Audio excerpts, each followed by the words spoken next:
flying bridge here. Obviously you've got controls here. This is the only steering wheel on the ship. Throttles, and then flat panel display, and you can bring up any page, any menu you like on that, be it navigation, instruments, radio, anything you like can come up on there. All switches for lighting. This side, another set of throttles and tiller. That's how most of it's done now. This one's got a bow thruster on it, which is handy. Most of it's done now. This one's got a bow thruster on it, which is handy, especially for coming back in. Yeah. And if you come down, like yourself on the steps, maybe. One of those on. Put a little bit of light in here. Come forward, we've got the helm. How much more technologically advanced is this boat compared to the old one? Time class? Very much so, because you don't actually have to leave your seat to do anything. Armrests, you've got the computer controls, rollerball for the computer, and then sort of left and right mouse buttons, throttles, steering on there. Everybody's on intercom, so radios is easy. 4-point harness. All the seats are dampened against shock, and the coxswain was saying it's almost too comfortable, because it takes out so much of the jolting that you've got to be careful not to overdo it on the boat. Although the boat will go through it, you don't want to break the boat. Thought out. There's cameras everywhere on the boat. There's one on the bow and looking outwards, one that's on the mast, and that can be swiveled through 360 degrees, and it's all controlled. So you can watch the outputs of all the cameras. Cameras downstairs. There's one in the survivors compartment, and there's another one in the engine room. 7th seat there for taking a 7th crew member or doctor or whatever. So 6 is the complement which you'll go with. Yeah. You get some lights. Oh wow, this is huge. Yeah. Forward locker for anchor rope, the loom, informant compartment there, and that shuts. Harnesses here for 10 survivors, hanging straps, and then steps and the forward compartment scuttle there you can open, so you can bring stretchers down into here. Yep. And we've got the stretcher that bolts up there. We've got the fuel bay and all sorts of. Are these the main fuel tanks on the side? That would be one of them. Yeah. Alongside. So into the engine room. Wow.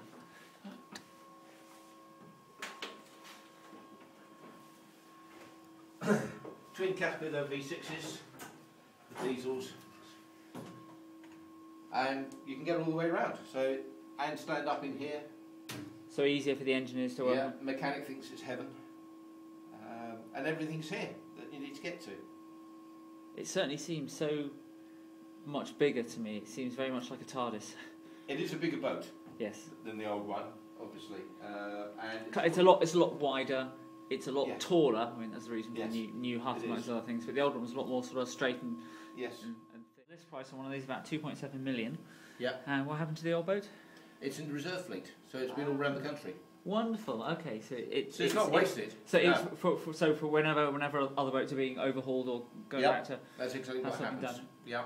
So it's mast goes up hydraulically, obviously, and then clicks into position. Yeah. Easier than putting up the mast on the Time class. Well, the Time was hydraulic. We've still got the aerials alongside, which is the same as the Time, and they're just put up manually. Yeah. And say you've got camera, loud hailer, and the other thing is you've got on-deck microphones, so you can talk back. And a lovely little tender as well, a little sort of 3 metre. Yeah, I mean the white boat is used quite, if you've got to get close in, or maybe transferring somebody, but very, very useful. It's something they've had on later boats, but on things like the 7, they're on deck, and you have a little crane affair to... Well, we haven't got a training room. That's all going to go on shore, but remember the old one, it's got chains underneath the boat. Absolutely, down there, yeah. Easy changing room. Yeah. Which has got proper toilet and proper shower. Below, forward, in fact, we'll go down that way. On top here, we've got the mechanics workshop. And if you come round, Thank you. below here, we've got a little ops room. So that's being used as the coxswain's office at the moment until the shore part is done.